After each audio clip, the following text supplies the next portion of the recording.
I'm trying to remember what was being taught in grade 3. It was like it was like grade 3, 4, like a slideshow of like, oh, you're growing bodies. Like, here's, like, boys have wet dreams, girls have this. Kid you not. And I was in like almost like everyone was white in that space too. So and then like my white peers would be like, oh, like I already had this conversation with my parent. I'm just like, what? You talk about this? Like with your mom, dad, what? We still have the no boys and like no boyfriends, like no nothing rule. You can't like boys. You know? And then so that whole narrative, like in that, and then so grade 3, you see that, like, oh, like this is what you guys have, this is what you're gonna experience. And then there's nothing until grade 9. You're like, okay, you need to learn how to put condom on. I'm like, what? It was, and then that too, it was a very, I still remember because like that sex ed class was like separated by gender, right? Like, so at that time, like, oh, like it was, gym was all girls and all boys. Like, it was, nothing was co-ed. So even with that, like that space, like what does that have to say about like gender identities and sexual identities? A lot of like, and I sometimes wonder like how many queer people were in that space and we just didn't know because of the confines of like this institution, right? And then also the fear that comes with like protecting yourself. Like I can't, knowing that my high school was all brown, like there were majority of it, like 80% was South Asian kids.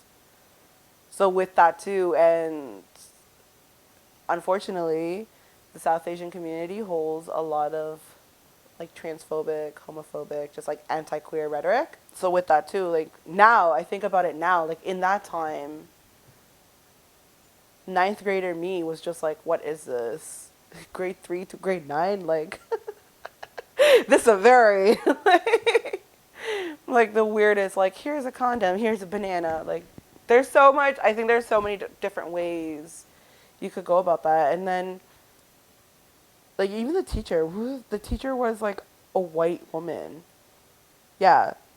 It was a white, like, I'm just assuming at this point, like a cisgender woman, and just her teaching us. And then even with that, there was no form of like cultural awareness that like, I understand these are discussions that you may not be having at home due to this. Like, so there's like, I wonder what kind of stereotypes were present, the unsaid stereotypes in that room. So if there's something for teachers, I just be more informative, I think. Like, that's an important aspect. Like, be more informative to like the community of students that you're teaching. Like, where do they come from? Like, social context, social background, as long it may take, like, to do all that work, like, it'll be worthwhile in the end, because at least the student will walk away in, like, a sense of uncertainty, you know, when it comes to asking questions. It's like, hey, like, I don't know. Especially if if there were people like me who, like, didn't have that space to, like, go home and be like, oh, like, mom and dad, what does this mean? And, like, where you learned that from?